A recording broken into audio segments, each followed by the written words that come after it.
And the great thing is if you do pick 2 colors and you only do a few cars a year that you need it for, you can put the cap back on and store it for a year or 2, and yeah, you've always got it on hand. Yep, as long as you store it properly.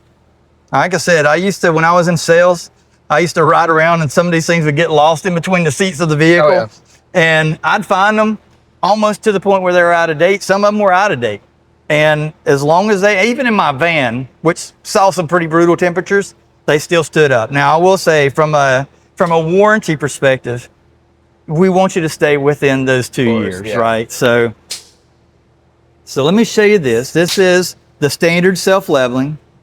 So when you lay a bead of it, it obviously flows, right? So that's the standard. Now we switch up and we go to what we call our high build self-leveling.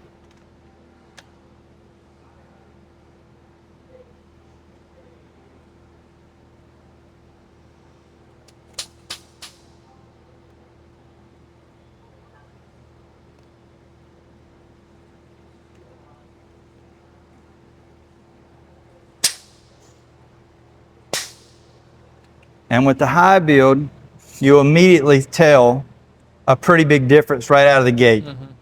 Yes, it's flowing, but at a much slower rate.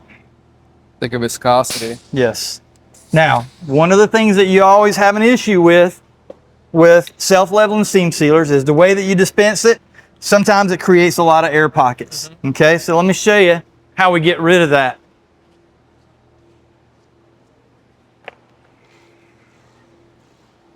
Electrocute it?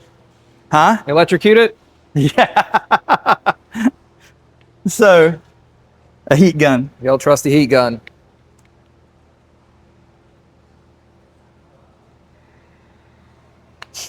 Doesn't take a lot of heat, but watch how quickly this moves. Like I said, it gets rid of all these air pockets that you're talking about. Oh, wow. It just pops them immediately. Now, the key here is, so you have to do it while it's sitting here wet, because if you give it too much time, it starts to try to set up. They're trapped. And it's going to trap it.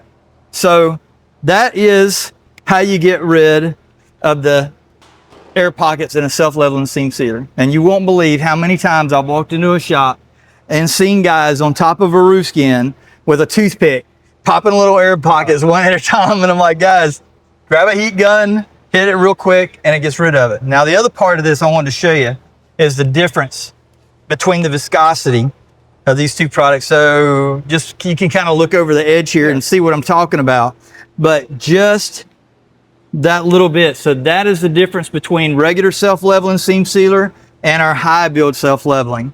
One is going to be way faster and way less viscosity than the other, so they're going to have a lot of run to it. Now, there's times, especially in the custom and restoration market, where you can't get to the entire seam and you need something really runny. Mm-hmm. And that's where the regular self-leveling comes in.